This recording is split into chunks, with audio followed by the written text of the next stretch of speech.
took away. That's the best. Get your money's worth. Now, that was it. I got a question. Yeah. So this is Zion's first healthy offseason in a long time, right? Not necessarily. I mean, he did pull his hamstring. He was healthy last offseason. He had the kid. You know, he was out running those wind sprints last Yeah. season. In this heat? Yeah, in this heat. Yeah. And this,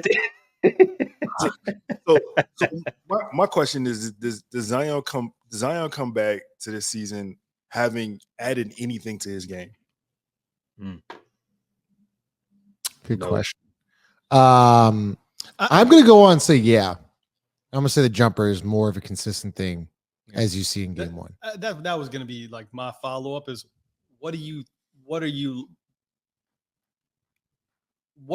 him to add to his game that just being in peak physical shape will not automatically add, right? I thought he played at times in the middle of the season, like really well defensively, because he was in really, really good shape and you can get down in a defensive stand, all Sure. that stuff. I mean, are you purely referring to shooting? Like, is that, because I don't know. Cause I don't know what else like that we would want him to add. A right hand.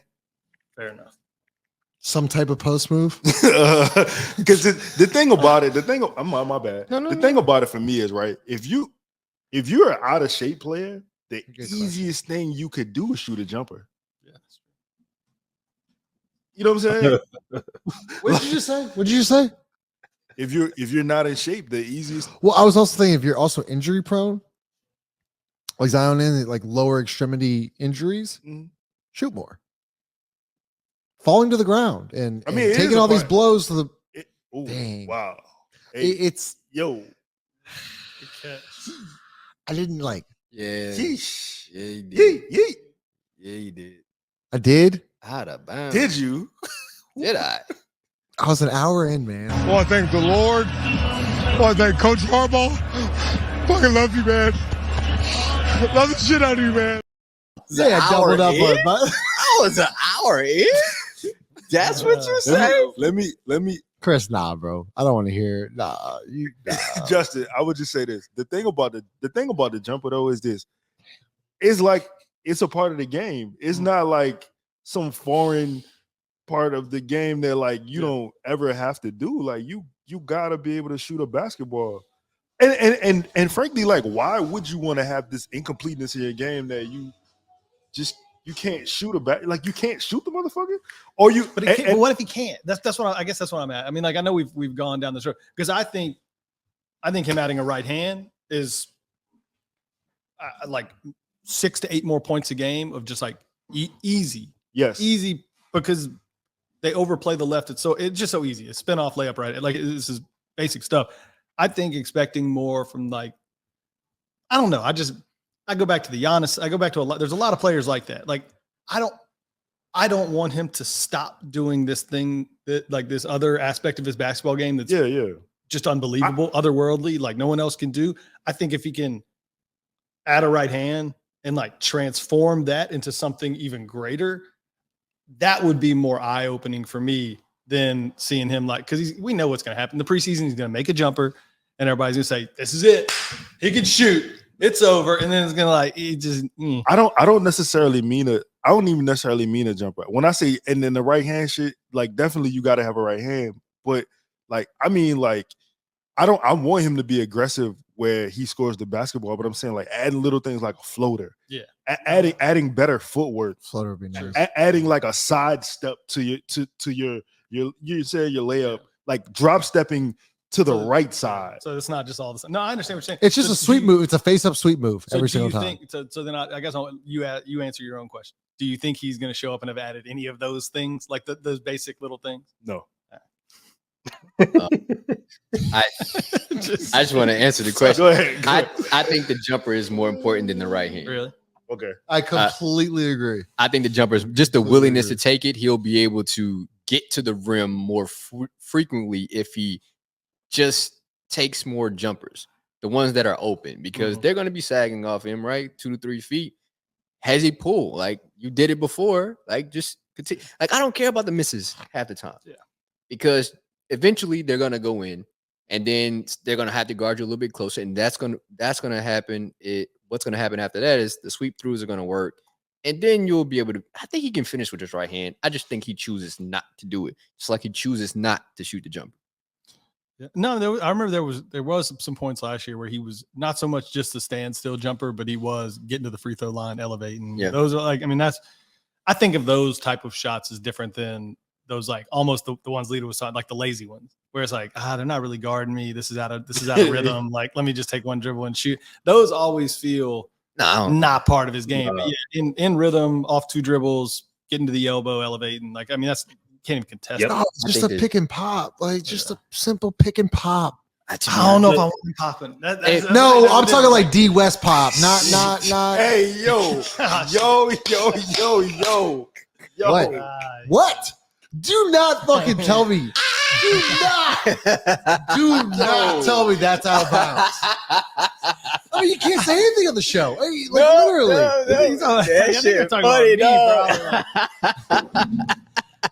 You really can't say anything. No, you can't. That's why. This is a basic basketball. Why do you keep? Because it's nah. I think you are going too far with that one. We got to be able to say pick and pop. It's not the first part of the sentence. It's the last part. What did I say? It wasn't even you. It was me. Ross. It was me. But we got to be able to say pick fuck and pop. that guy. What did he say? We got it. What did he say? What did he say, dog? Say it. Hey, I don't remember. Say it, bro.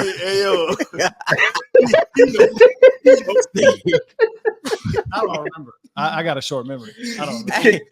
Go on tape. Hey, hold on, Justin. If you were to rank things like Zion coming in next season, what are the important things you would like to see? To be honest with you, number one really wouldn't even be shooting in our right hand. Number one would probably be screening. Not a good screen. Even more than showing up in elite physical shape. Yeah, To me, that's by far the most I important. think that's almost like a given. Like, how many times we spent 5, 6 off but season? he's never done it. So it's I like mean, that. what the fuck? We gonna keep saying it? Like, all right, let's just move on to something else. I think we should just move on to something else that may. These wasn't mid-season part. I think dribble handoff screening is like number one on my leaderboard. So it's funny you mentioned dribble handoff. Go ahead, Chris. I'm sorry. No. I mean, it kind of goes into what Lito, Five, and Ross were all saying. It's like a combination between the being in shape. I don't know about the right hand necessarily, but being in shape and the jumper. I don't know if the spot up jumper necessarily, or even off of the pick and pop is necessarily what I'll be looking for. I think it's when Zion is in shape, and we see it more times than not, when whatever his peak is throughout the season, you see more of a running jumper. You see more of a little bit of a it's not a floater, but it's more of a pull up. And When defenders are sinking. Yeah, because they have to respect the drive, and all of their commitment is towards trying to stop him from getting to the basket.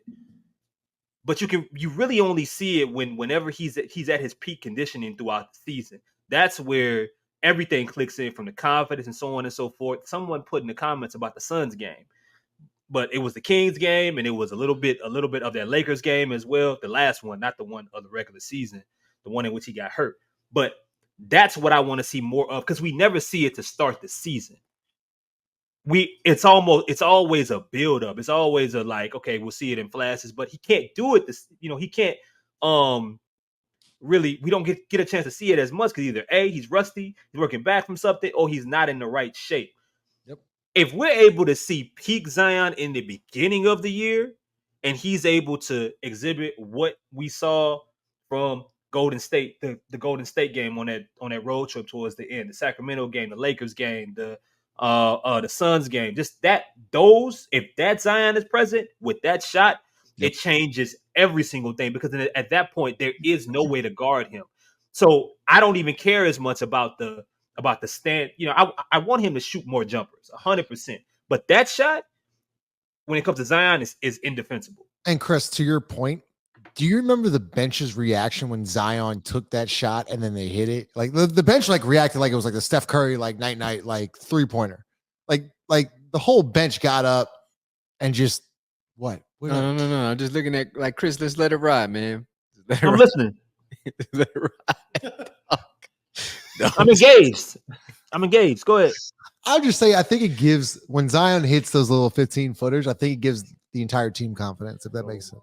My fault. And I don't think know what just happened. like is one add on to that. I think he's an incredible Hey, passer. you too, man. And sometimes the way he attacks the basket, like all the way to trying to get all the way to the rim every time, I think actually decreases what he can do from a passing perspective. And if nothing else, taking and making that 10, 15-footer, that elbow jumper, I think that'll unlock more passing opportunities for him to be a playmaker than him being in better shape and everything else and getting all the way to the basket or even a right hand, because it's going to force the defense to guard him a different way, right? Right now we've been spent this whole time talking about how they guard him, 3 or 4 steps off. And yeah, he's pretty good about, getting ahead of steam and going all like getting defenders on their back foot and everything else.